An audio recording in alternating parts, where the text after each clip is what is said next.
সবাইকে স্বাগত জানিয়ে আজকে একটা নতুন রেসিপি নিয়ে হাজির হলাম। আশা করছি রেসিপিটা খুবই পছন্দ হবে, খুবই মজাদার রেসিপি।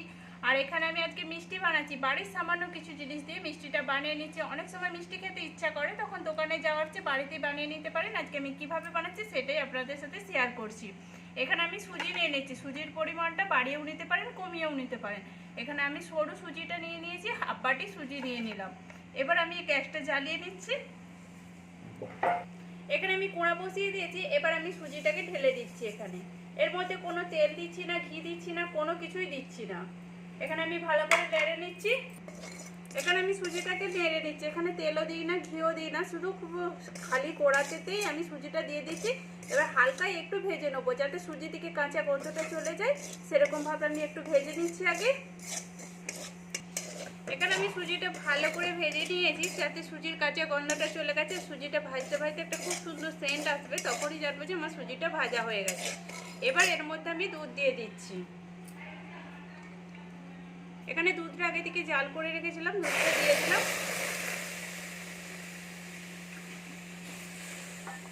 এখানে এক বাটির মতো দুধ দিয়ে দিচ্ছি। যতটা সুজি নেবেন তার থেকে একটু বেশি দুধ দিতে হবে। এবার এটাকে আমি একটু ভালো করে ঘেটে নেবো। আর এর মধ্যে যেমন ডেলাটা যেমন না হয় সেটাও আমাকে দেখে নিতে হবে। এবার হালকা হাতে এরকম করে নেড়ে নিতে হবে। আর একটু এলাচ গুঁড়ো দিয়ে দেবো এর মধ্যে। এবার আয়ের ফোঁটাটা যদি না দেন সেটা নাও দিতে পারেন, কিন্তু এলাচ গুঁড়োটা দিলে সেটা খুব সুন্দর আসবে।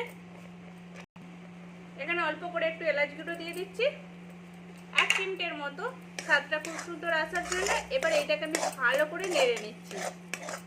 নেড়ে নেড়ে এটাকে যেমন একটা আটা মাখাই সেরকমভাবে আমি আগে মাখিয়ে নেবো। আর এখানে অবধি যে সকল বন্ধুরা দেখেছেন প্লিজ একটা লাইক দিয়ে দেবেন। পুরনো বন্ধুদের জানাচ্ছি অসংখ্য ধন্যবাদ।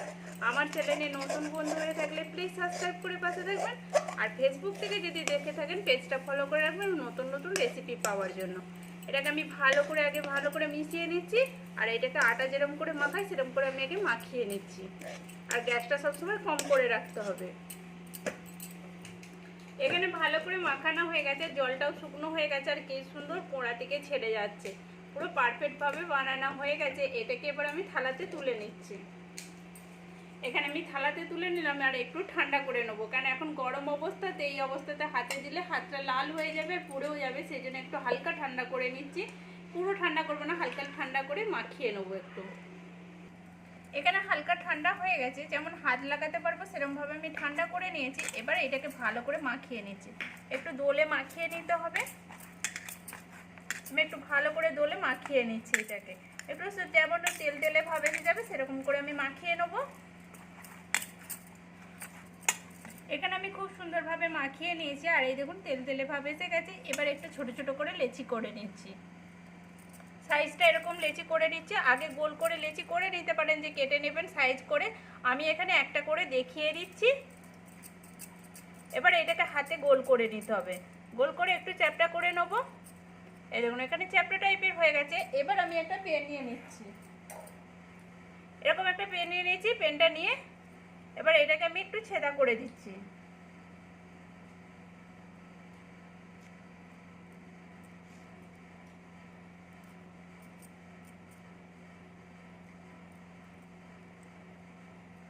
এই দেখুন এরকম করে আমি ছেদা করে নিয়েছি। দুদিকটাই আমার ছেদা হয়ে গেছে। এরকম করে দুদিকটা একটু ঘুরিয়ে দিলে খুব সুন্দরভাবে ভাজাও হয়ে যাবে, আর দেখতেও ভালো লাগবে। এরকম করে আমি একে সবগুলোই করে নিচ্ছি। খুব মোটা করা যাবে না, একটু পাতলা করে বানিয়ে নিতে হবে। এখানে আমি সবগুলোই বানিয়ে নিয়েছি একইভাবে। আর এদিকে তেলও বসিয়ে দিয়েছি, তেলটাও আমার গরম হয়ে গেছে। এবার আমি একটা একটা করে দিয়ে দিচ্ছি। এখানে দিয়ে দেওয়ার পরে কিছুক্ষণ বাদে কিন্তু আমি উল্টাবো না। এখানে যতক্ষণ না দিকটা লাল হচ্ছে ততক্ষণ অবধি আমি অপেক্ষা করব। যতগুলো ধরবে আমি ততগুলোই দিয়ে দিচ্ছি।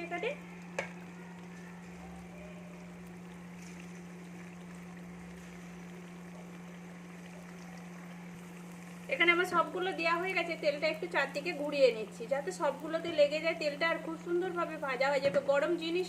গরম তেলটা যদি সবেতেই লেগে যায় না, খুব সুন্দরভাবে ভাজাও হয়ে যাবে আর ছেড়েও যাবে কোড়া থেকে, কোনোভাবে ভাঙবে না, কিছু হবে না। আমি এই জন্য একটু নেড়ে নিচ্ছি চারদিকটা। এবার একটু লাল হতে দেবো। যতক্ষণ না লাল হচ্ছে ততক্ষণ আমি কোনোটায় আর হাত দেবো না। এখানে দেখুন ভাজা ভাজা হয়ে গেছে, কালারটা কতটা চেঞ্জ হয়ে গেছে। এবার আমি উল্টে নিচ্ছি। দেখুন লাল হয়ে গেছে। এরকম করে সবগুলো উল্টে নেবো। আর এদিকের যে লালটা হয়েছে আর একটু লাল করে আমি ভেজে নেবো সবগুলোই। এরকম কালার চেঞ্জ হয়ে যাবার পরে তবেই উল্টাতে হবে, তার আগে উল্টালে ভেঙে যেতে পারে, সেই জন্য একটু ভেজে নিতে হবে ভালো করে। আর গ্যাসটা একটু কম করে রাখতে হবে, গ্যাসটা কম করে না রাখলে উপরটা ভাজা যাবে, ভিতরটা ভালো করে ভাজা হবে না। সবগুলো আমি একইভাবে উল্টে নিচ্ছি আর এগুলোকেও লাল লাল করে সবগুলো ভেজে নেবো। এখানে আমার সবগুলো ভাজা হয়ে গেছে, এবার এগুলোকে আমি তুলে নিচ্ছি, তেল ঝাড়িয়ে তুলে নিতে হবে। আর এই দেখুন তুলে নিয়েছি, দেখতে কত সুন্দর হয়েছে। এবার এর মধ্যে মিষ্টি রস দিলে আরো ফুলে গেলে দেখতেও ভালো লাগবে, খেতেও খুব সুন্দর লাগবে। সবগুলো আমি একইভাবে তেল ঝাড়িয়ে তুলে নেব। এদিকে আমি কড়াটা বসিয়ে দিয়েছি, এবার জল দিয়ে দিচ্ছি। এখানে আমার যেরকম জলটা লাগবে, আমি তেলের কোড়ার উপরে জলটা দিয়েছি বলে কালারটা এরকম এসেছে, বাদ বাকি অন্য কিছু নয়, আমি অন্য কিছু দিই না। এবার এর মধ্যে আমি চিনি দিয়ে দিচ্ছি, যেরকম মিষ্টিটা খাবেন সেরকম হিসাবে চিনিটা দিয়ে দেবেন। একটু মিষ্টি মিষ্টি ভালো লাগবে, অল্প মিষ্টি হলে ভালো লাগবে না। এখানে আমি 2 চামচের মতো দিলাম, এই জন্যে আমার 2 চামচের মধ্যে এখানে হয়ে যাবে। এবার চিনিটা একটু গুলে নিচ্ছি, এর মধ্যে একটু এলাচ গুঁড়ো দিয়ে দেবো, একটু এলাচের গুঁড়ো দিয়ে দিচ্ছি টেস্টটা খুব সুন্দর আসার জন্যে। চিনিটাকে একটু ভালো করে ঘেটে নিচ্ছি, একটু কালারটা খুব সুন্দর আসার জন্য একটু ফুড কালার দিয়ে দিচ্ছি, ইয়েলো কালারের একটু ফুড কালার দিয়ে দিচ্ছি, অরেঞ্জ ইয়েলো টাইপের, যেটা এরকম কালারটা কত সুন্দর আসছে।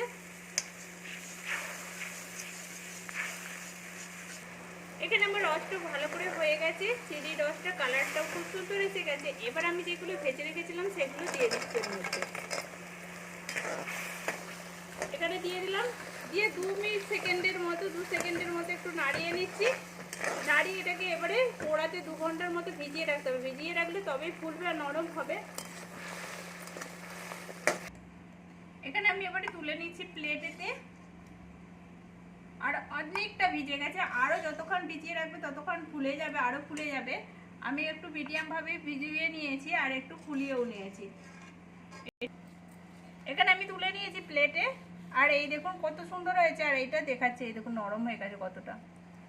এটা আরও ফুলে যাবে, যেইটুকুন ভিজতে বাকি আছে সেটা ভিজে গেলে আরও নরম হয়ে যাবে, সফট হয়ে যাবে আর ভিজেও যাবে। আর এই দেখুন এখনই ভিজে গেছে কতটা, আর কতটা সফটও হয়ে গেছে, খেতেও খুব সুন্দর লাগবে।